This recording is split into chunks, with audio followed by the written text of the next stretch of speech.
ମୁଁ ବହୁତ କୃତଜ୍ଞ ମୋ ପ୍ରିୟ ବୋଉ ପାଇଁ। କାରଣ ମୋତେ ଜନ୍ମ ଦେଇଛି, ମୋ ପିଲାବେଳେ କ୍ଷୀର ପିଆଇଛି, ମୋତେ ବଡ଼ କରିଛି। ଧନ୍ୟବାଦ ମୋ ବୋଉକୁ ପାଇଁ। ଧନ୍ୟବାଦ ପ୍ରଭୁ, ମୁଁ ବହୁତ ଭଲ ପାଏ ମୋ ବୋଉକୁ। ଆଉ ଯଦି ଟିକେ ଇଂଲିଶରେ ଲେଖିବେ, I am so happy and grateful ମୋ ପ୍ରିୟ ବୋଉ ପାଇଁ। କାରଣ ମୋତେ ଜନ୍ମ ଦେଇଛି, ମୋତେ କ୍ଷୀର ପିଆଇଛି, ମୋତେ ବଡ଼ କରିଛି। Thank you, I love you. ତାପରେ ବୋଉର ଏମିତି 2-3ଟା ଲେଖିବେ। ଧର ଆମ ରାତି ଅନିଦ୍ରା ହେଇକି ଆମକୁ ଶୁଆଇଛି, ଆମକୁ ସ୍କୁଲରୁ ଆସିଲେ ଆମକୁ ରାନ୍ଧିକି ଖାଇବାକୁ ଦେଇଛି, ସେଇଟାକୁ କେମିତି ଲେଖିବା? I am so happy and grateful ମୋ ପ୍ରିୟ ବୋଉ ପାଇଁ। କାରଣ ମୁଁ ସ୍କୁଲରୁ ଆସିକି ଦୌଡ଼ି ଦୌଡ଼ି ପହଞ୍ଚିଗଲେ ମୋତେ ଗରମ ଗରମ ରାନ୍ଧିକି ଖାଇବାକୁ ଦିଏ ଖାଇବାକୁ ଦିଏ ବୋଲି ତ ମୁଁ ବଡ଼ ହେଇଛି। ସେଥିପାଇଁ thank you, I love you. I am so happy and grateful ମୋ ପ୍ରିୟ ବୋଉ ପାଇଁ। ମୋର ସମସ୍ତ ଲୁଗାପଟା ସଫା କରିକି ମୋତେ ଭଲ ସଫା ଲୁଗାପଟା ପିନ୍ଧେଇକି ମୋତେ ସ୍କୁଲ ପଠାଏ। Thank you, I love you. ବାପାଙ୍କ ପାଇଁ କରିବା, I am so happy and grateful ମୋ ପ୍ରିୟ ବାପାଙ୍କ ପାଇଁ। କାରଣ ମୋତେ ଜନ୍ମ ଦେଇଛନ୍ତି, ମୋତେ ଜୀବନ ଦେଇଛନ୍ତି, ମୋତେ ଲାଳନ ପାଳନ କରିଛନ୍ତି। Thank you, I love you. I am so happy and grateful ମୋ ପ୍ରିୟ ବାପାଙ୍କ ପାଇଁ। କାରଣ ମୋତେ ତାଙ୍କର ସମସ୍ତ ସମସ୍ତ ଜମାପୁଞ୍ଜିକୁ ମୋ ପାଇଁ ଖର୍ଚ୍ଚ କରିଛନ୍ତି, ପଇସା ଛଞ୍ଚିଛନ୍ତି କି ମୋତେ ବାହା କରିଛନ୍ତି। Thank you, I love you ବାପା। I am so happy and grateful ମୋ ପ୍ରିୟ ବାପାଙ୍କ ପାଇଁ। କାରଣ ତାଙ୍କର ଡିଏନ୍ଏ, ତାଙ୍କର ଅଂଶ ପାଇଁ ମୁଁ ଏତେ ସୁନ୍ଦର ଶରୀର ପାଇଛି। Thank you, I love you ବାପା। ଏମିତି ସବୁଦିନେ ଆପଣ 3ଟା ରୁ 5ଟା ଲେଖିବେ। ବାପାଙ୍କର ଗୁରୁଙ୍କ ପାଇଁ ଲେଖିବେ, ଯେଉଁ ଗୁରୁଙ୍କ ଆପଣଙ୍କର ମନ ଅଛି ଛୋଟବେଳର ତାଙ୍କର ଲେଖିପାରିବେ। କିମ୍ବା ଯାହାର ମନ ନାହିଁ, ଯେଉଁ ଗୁରୁମାନଙ୍କ ପାଇଁ, ଖାଲି ସମସ୍ତଙ୍କ ଗୁରୁଙ୍କ ପାଇଁ ଲେଖିପାରିବେ ଯେ ମୁଁ ବହୁତ ଖୁସି, ମୁଁ ବହୁତ କୃତଜ୍ଞ ମୋ ଗୁରୁଙ୍କ ପାଇଁ, ଯିଏ ମୋ ହାତ ଧରି ଲେଖା ଶିଖେଇଛନ୍ତି ବୋଲି ମୁଁ ଆଜି କୃତଜ୍ଞତା ଲେଖିପାରିଛି। Thank you. I am so happy and grateful ମୋର ଗୁରୁଙ୍କ ପାଇଁ। କାରଣ ମୋତେ ପାଠ ପଢ଼େଇଛନ୍ତି ବୋଲି ମୁଁ ଆଜି ଚାକିରି ଖଣ୍ଡେ କରିପାରିଛି। Thank you. ଏମିତି ଆପଣ ଗୁରୁଙ୍କର ସବୁ ଜିନିଷ, କିଏ ଆପଣଙ୍କୁ ଅଙ୍କ ଭଲ ଶିଖେଇଥିବେ, କିଏ ଆପଣଙ୍କୁ ଇଂଲିଶ ଗ୍ରାମାର ଭଲ ଶିଖେଇଥିବେ, କିଏ ଆପଣଙ୍କୁ ରୋଷେଇ ବି ଶିଖେଇଥିବେ, କିଏ ଆପଣଙ୍କୁ ପିଠା କରି ଶିଖେଇଥିବେ, କିଏ ଆପଣଙ୍କୁ କେତେ ପ୍ରକାର କ'ଣ ଶିଖେଇଥିବେ। ଯିଏ ଯାହା ବି ଆପଣଙ୍କ ପାଇଁ ଶିଖେଇଥାନ୍ତୁ, ଆପଣ ତାକୁ ମନ ପକେଇ ପକେଇ କୃତଜ୍ଞତା ଲେଖିବେ। ଆଉ କ'ଣ କରିବେ? ଆମର ପୃଥିବୀ ମା, ଆମର ପଞ୍ଚତତ୍ତ୍ୱ ହେଲେ କିଏ? ସୂର୍ଯ୍ୟ, ଚନ୍ଦ୍ର, ଜଳ, ବାୟୁ ଆଉ ପୃଥିବୀ ମା, ଏମାନଙ୍କୁ ଡେଲି 5ଟା ଲେଖିବେ। ଆଉ ଏଇ ଜିନିଷଟାକୁ ଆପଣ ପିଲାଙ୍କୁ ଶିଖେଇବେ। କାରଣ ନେକ୍ସଟ ଜେନେରେସନ୍ ଯେତେବେଳେ ଆମେ କୃତଜ୍ଞତା କରିବା, ଆମେ ସେତେବେଳେ ଭାବିବାନି ଯେ ଆମ ସହିତ କ'ଣ ଭଲ ହେବ। 3 ମାସରୁ 6 ମାସ ପରେ ଆପଣ ଦେଖିବେ ଅଟୋମେଟିକ୍ ଆପଣଙ୍କର ରାସ୍ତା ଖୋଲି ଖୋଲିକି ଯିବ। ସବୁ ଭଲ ଆପଣଙ୍କ ପାଖକୁ ଆସିବ, ସବୁ ଭଲ। ଖାଲି ଯେ ନୁହେଁ ଯେ ମୁଁ ଭଲ କରୁଛି ମାନେ ମୋର ଭଲ ହେବ, ସେମିତି କିଛି ନାହିଁ। ମୁଁ ଭଲ କରୁଛି ମାନେ ମୋ ଘରେ ଯେଉଁମାନେ, ମୋ ପରିବାର ବି ଭଲରେ ରହିବେ, ମୋ ଘରେ ଯେଉଁମାନେ ବଡ଼ରେ ଅଛନ୍ତି ତାଙ୍କର ବି ଭଲ ହେବ, ମୋ ସାହି ପଡ଼ିଶା ବି ଭଲ ହେବେ, ମୋର ଯେଉଁ ଷ୍ଟୁଡେଣ୍ଟ ମାନେ, ଯେଉଁମାନେ ମାନେ ମୋ ଏନର୍ଜି ସହିତ ଯେଉଁମାନେ ଜଡ଼ିତ ହେବେ, ସେ ସମସ୍ତଙ୍କର ଭଲ ହେବ। ଯେତେବେଳେ ମୁଁ ନିଜେ କୃତଜ୍ଞତା କରିବି, ମୁଁ ଗୋଟେ ଲାଇଟ୍ରେ ପରିଣତ ହେବି। ଏଇଟା ମନେ ରଖନ୍ତୁ, ଏଇଟା ସତ ସତ ସତ, ଏଇଟା 100% ସତ। ଆମେ ଯେତେବେଳେ ନେଗେଟିଭିଟିରେ ଥାଉ, ଆମେ ସେତେବେଳେ ଅନ୍ଧାର ଭିତରେ ଥାଉ, ପୁରା ଅନ୍ଧାର। ମାନେ ନେଗେଟିଭ ଏନର୍ଜି ହେଉଛି କାନ୍ଦ, ନେଗେଟିଭ ଏନର୍ଜି ହେଉଛି ଦୁଃଖ, ନେଗେଟିଭ ଏନର୍ଜି ହେଉଛି ଈର୍ଷା, ନେଗେଟିଭ ଏନର୍ଜି ହେଉଛି ଅନ୍ୟମାନଙ୍କର ଦେଖିକି ରାଗ। ଏ ସବୁ ହେଲା ନେଗେଟିଭ ଏନର୍ଜି। ଆଉ ପଜିଟିଭ ଏନର୍ଜି ହେଲା କ'ଣ? ହସିବା। ପଜିଟିଭ ଏନର୍ଜି ହେଲା ଆଶା କରିବା, ମୁଁ ଗୋଟେ ବଢ଼ିଆ ଗାଡ଼ି ଚଢ଼ିବି, ସେଇଟା ହେଲା ପଜିଟିଭ ଏନର୍ଜି। ମୁଁ ଗୋଟେ ବହୁତ ବଢ଼ିଆ ଘର କରିବି, ସେଇଟା ହେଲା ପଜିଟିଭ ଏନର୍ଜି। ମୁଁ ଆଜି ହେଲିକପ୍ଟରରେ ବୁଲିବି, ସେଇଟା ହେଲା ପଜିଟିଭ ଏନର୍ଜି। ମୁଁ ଆଜି ମେ ଫେୟାର ତାଜ ହୋଟେଲରେ ଖାଇବି, ସେଇଟା ହେଲା ପଜିଟିଭ ଏନର୍ଜି। ମୁଁ ଆଜି ସୁନା ଗହଣା ପିନ୍ଧିକି ସଜ ହେବି, ସେଇଟା ହେଲା ପଜିଟିଭ ଏନର୍ଜି। ଆଉ ଯେଉଁ ଜିନିଷ ଆପଣଙ୍କୁ ଖୁସି ଦିଏ, ଆଉ ଯେଉଁ ଜିନିଷ ଭଲ, ସେଇଟା ହେଉଛି ପଜିଟିଭ ଏନର୍ଜି। ଆଉ ଏଇ ପଜିଟିଭ ଏନର୍ଜି ମାନେ ଏଇଟା ହେଉଛି ଗୋଟେ ବଡ଼ ଲାଇଟ୍, ଗୋଟେ ହେଉଛି ऊर्जा, सकारात्मक ऊर्जा। से लाइट भितर को जीवाक हेले आमको सब बेले दुईटी एनर्जी भितर रहिबाकू पड़िबो। गोटे होउची प्रेम आ गोटे होउची कृतज्ञता। ଆଉ ଏଇ ପ୍ରେମ ଆଉ କୃତଜ୍ଞତା ଏତେ ସହଜରେ ଆମକୁ ମିଳିବନି, ଆମକୁ ଅଭ୍ୟାସ କରିବାକୁ ପଡ଼ିବ। ଅଭ୍ୟାସ ପ୍ରତ୍ୟେକ ଦିନ 1 ଘଣ୍ଟା ଟାଇମ୍ ଦେବାକୁ ପଡ଼ିବ ପ୍ରତ୍ୟେକ ଦିନ। ଆଉ ତାପରେ ଏଇ ଆକର୍ଷଣ ନିୟମ ହେଲା, ପ୍ରଥମ ହେଲା କୃତଜ୍ଞତା ଆପଣଙ୍କୁ ଶିଖେଇଲି, ଦ୍ୱିତୀୟ ହେଲା ଆମର ମେଡିଟେସନ। ସବୁବେଳେ ପଚାରୁଛନ୍ତି ଗୁରୁମା ମେଡିଟେସନ କେମିତି କରିବା? କିଛି ନାହିଁ, ଯଦି ଆପଣ ମେଡିଟେସନ କରିବାକୁ ଚାହୁଁଛନ୍ତି, କେବଳ ଶାନ୍ତ ହେଇକି ବସିକି କେବଳ ଶାନ୍ତ ହେଇକି ବସିବେ, କେବଳ ନିଜ ଶରୀରକୁ ଦେଖିବେ। ବୁଦ୍ଧଦେବ ତାଙ୍କ ଶରୀରକୁ ଦେଖି ଦେଖିକି ହିଁ ନିର୍ବାଣ ପାଇଥିଲେ।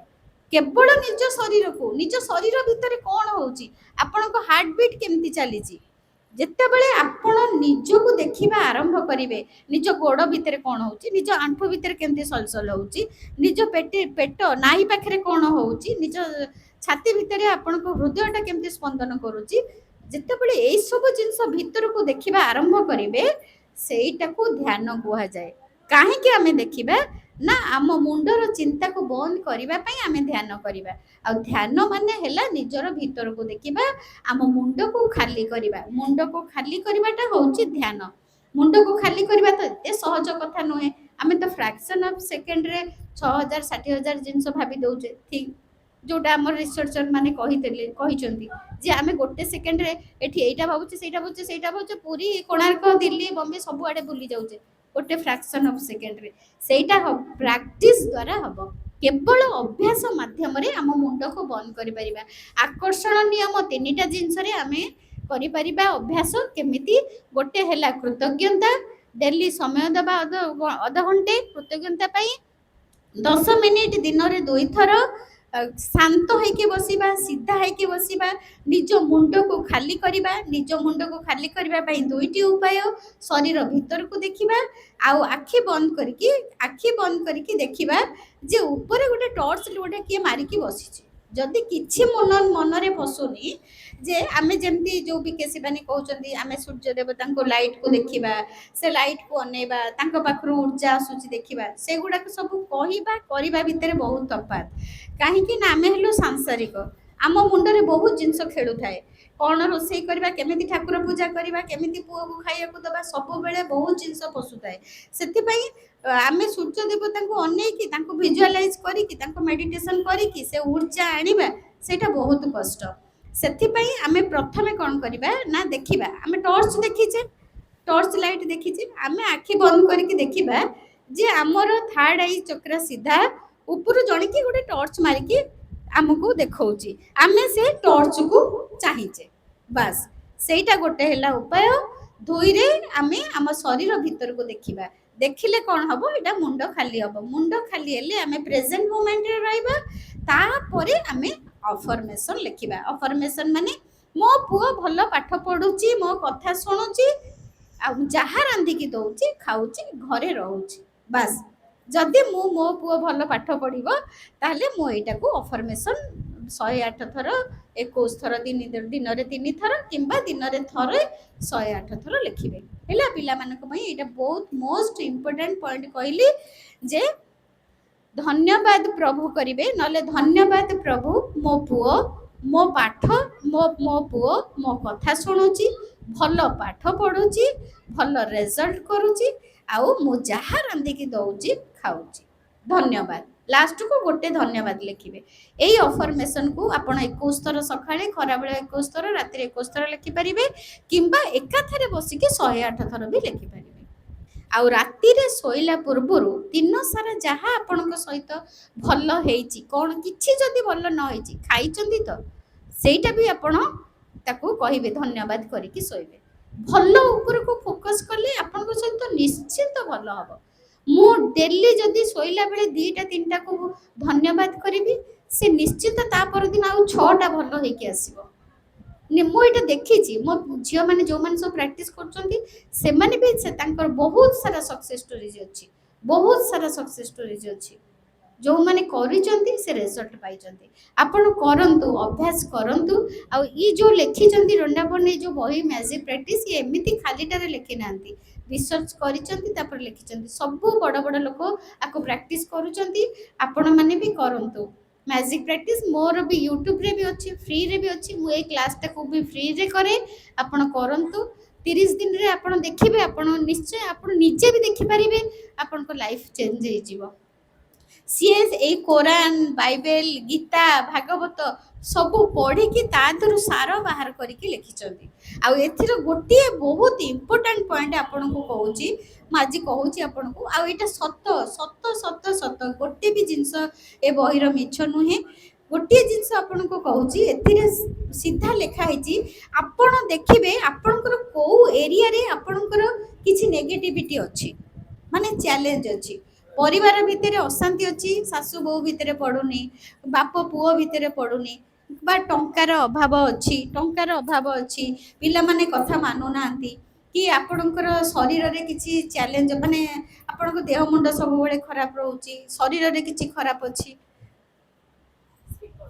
ଆପଣ ଦେଖିବେ ଯଦି କିଛି ଆପଣଙ୍କ କୋଉଠି ଗୋଟେ ଚ୍ୟାଲେଞ୍ଜ ଥିବ ତାହେଲେ ଆପଣ ମାନେ ଡେଫିନେଟଲି ଆପଣ ଜାଣି ଦିଅନ୍ତୁ ଯେ ଆପଣଙ୍କର ସେଇ ଏରିଆରେ ଆପଣଙ୍କର କୃତଜ୍ଞତାର ଅଭାବ ଅଛି କାହିଁକି ନା ସେଥିରେ ପୁରା ଷ୍ଟ୍ରେଟ୍ ଲେଖା ହେଇଛି ଆପଣଙ୍କର ଯୋଉଠି କୃତଜ୍ଞତାର ଅଭାବ ହବ ବା ଖୁସି ହବା ଅଭାବ କୃତଜ୍ଞତାର ସାଧା ମାନେ ହେଲା ଖୁସି ଯୋଉଠି ଆମେ ଖୁସି ନୁହଁ କୃତଜ୍ଞ ନୁହଁ ଆଉ ତା ପାଖରେ ଯାହା ଜିନିଷ ଅଛି ତାକୁ ଆମେ ନେଇଯିବୁ କିଏ କହୁଛନ୍ତି ଭଗବାନ କହୁଛନ୍ତି ଯିଏ ମୋ ପ୍ରତି କୃତଜ୍ଞ ନୁହଁ ତା ପାଖରେ ଯାହା ଅଛି ମୁଁ ତାହା ନେଇଯିବି ଧର ମୋ ପାଖରେ ଅଛି 10 ଟଙ୍କା ଅଛି ମୁଁ ଯଦି 10 ଟଙ୍କା ପାଇଁ ଭଗବାନଙ୍କ ପାଖରେ ମୋ ମା ଲକ୍ଷ୍ମୀଙ୍କ ପାଖରେ ମୁଁ କୃତଜ୍ଞତା ହେବିନି 10 ଟଙ୍କା ପାଇଁ ଯଦି ହେବିନି କହିବି ହେ ତା ପାଖରେ ତ ଅଛି 100 ଟଙ୍କା ମତେ 10ଟା ଟଙ୍କା ଦେଇଛନ୍ତି କଣ ମୁଁ କାହିଁକି ଲକ୍ଷ୍ମୀଙ୍କୁ ପୂଜା କରିବି କାହିଁକି କୃତଜ୍ଞତା କରିବି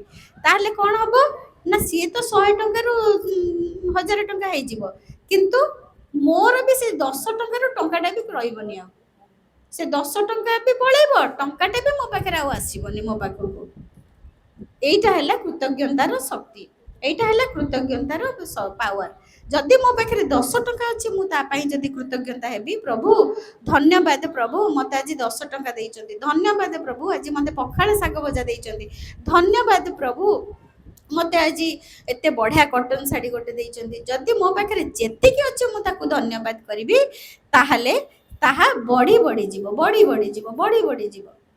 କେବଳ ବଢିବ କେବେ ବି କୋଉଠି ସେଟା କମିବନି ତାହେଲେ ଆମେ କଣ ଶିଖିଲେ ନା ଆମେ ପ୍ରତ୍ୟେକ ଦିନ ଆମେ ଟିକେ 10 ମିନିଟ ଲେଖା ଦିନରେ 2 ଥର ମେଡିଟେସନ କରିବା ଆଉ କୃତଜ୍ଞତା କରିବା ଅଧ ଘଣ୍ଟା ବାହାର କରିବା କୃତଜ୍ଞତା ପାଇଁ ଅଫର୍ମେସନ ଯୋଉଟା ଆପଣଙ୍କର ଦରକାର ଯାହା ଆପଣଙ୍କର ଦରକାର ତାକୁ ଆପଣ ଧନ୍ୟବାଦ ଦେଇକି ଅଫର୍ମେସନ ଲେଖିବେ ତାକୁ ଆପଣ 21 ଥର ଲେଖା ଦିନରେ 3 ଥର ଲେଖିପାରିବେ କିମ୍ବା 108 ଥର ଦିନରେ ଥରେ ଲେଖିପାରିବେ।